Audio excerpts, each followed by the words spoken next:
Halo teman-teman dimanapun berada, kembali bersama gua Hatim Maulana Arsya. Kali ini gua melanjutkan pembahasan sebelumnya terkait lampor. Di konten atau di video sebelumnya gua sudah mengupas tuntas tentang bentuk golongan jin yang suka nandu keranda. Juga gua sudah mengupas tuntas tentang keranda ini beneran terbang atau tidak. Itu gua sudah kupas tuntas. Silahkan teman-teman scroll lagi ke konten sebelumnya. Namun sesuai janji gua, pada kesempatan kali ini gua Hatim Maulana Arsya akan mengupas tuntas kembali terkait lampor, namun asal usulnya. Nah, asal usul lampor ini dari mana? Kok bisa viral? Kok bisa ada jenis gaib yang nandu keranda mayat dan juga yang ketuk pintu? Ini viral di Jawa Timur, Jawa Tengah, ya, di sekitaran Jawa. Dari mana asal usulnya? Asal usul lampor itu ternyata murni dari golongan gaib, keisengan bangsa gaib yang mengganggu kehidupan manusia. Dalam konteks lain, ketika pada saat gua melakukan sebuah investigasi di belakang layar, gua melihat dan merasakan dan menangkap radar dari dimensi lampor ini. Ternyata ada beberapa golongan manusia dengan jin itu menyatu, dalam arti bersekutu. Dalam konteks lain juga ada dia, ya, yang jenis lampor ini murni zat arwah yang bergentayangan. Ada juga dia yang melakukan pesugihan, lalu entah kenapa di tengah perjalanan meninggal dan gentayangan. Nah, jadi konteks pembahasan terkait lampor ini sangat panjang. Dan lampor seperti apa yang kita maksud? Nah, teman-teman dimanapun berada, bentuk lampor itu bermacam-macam. Ada dia yang tinggi, kurus, botak, matanya besar, terus ada tanduknya, ada ekornya, juga agak berlendir badannya, agak warna-warna keabu-abuan, putih. Intinya warna-warna kotor gitu ya, yang gue lihat. Ada juga dia jenis yang berupa hanya anasir api atau berupa zat doang.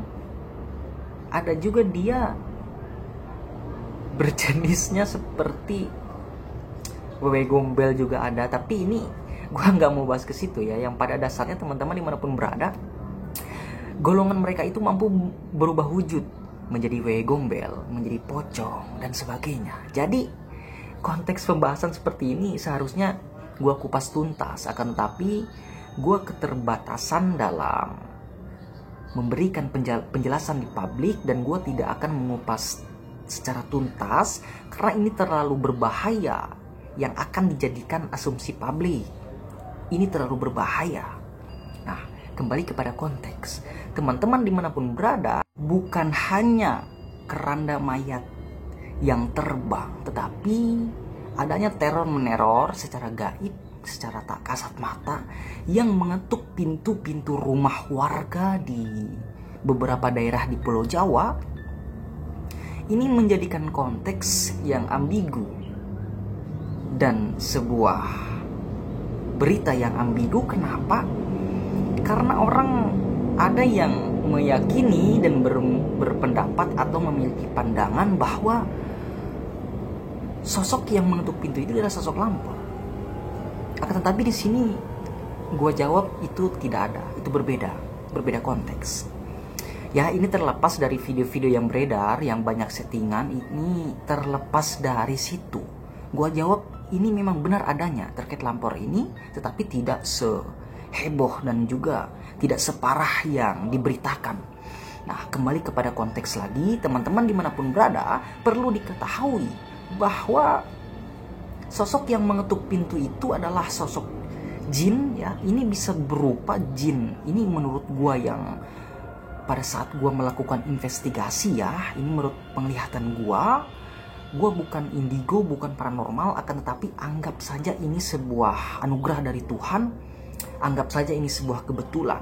Jadi pada saat gua menerawang, ini sosoknya sosok zat arwah yang gentayangan. Akan tetapi di satu sisi yang mengetuk pintu ada sosok jin korin juga.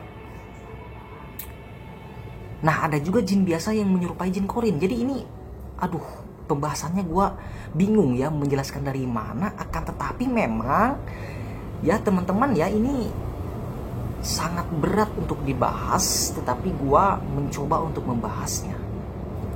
Jadi sosok yang mengetuk pintu itu bukan lampor atau keranda terbang, bukan. Tetapi itu sosok zat arwah, jin korin, dan jin biasa yang menyerupai sosok arwah serta yang menyerupai jin korin.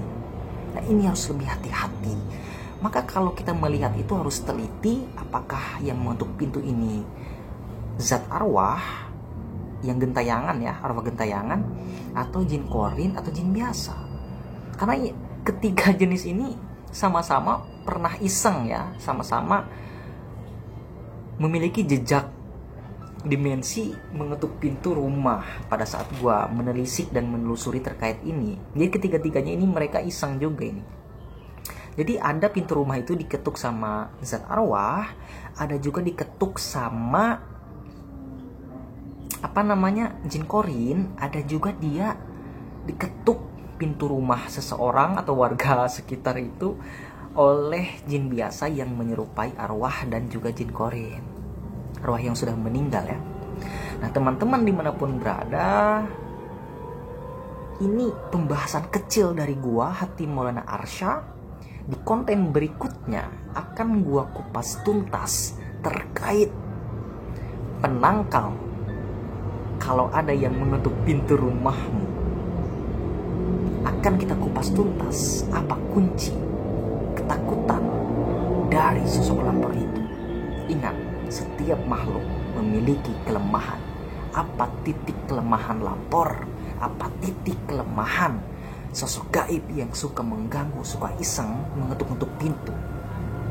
Akan kita kupas tuntas di video berikutnya. Gua Hati Maulana Arsya. Sampai jumpa.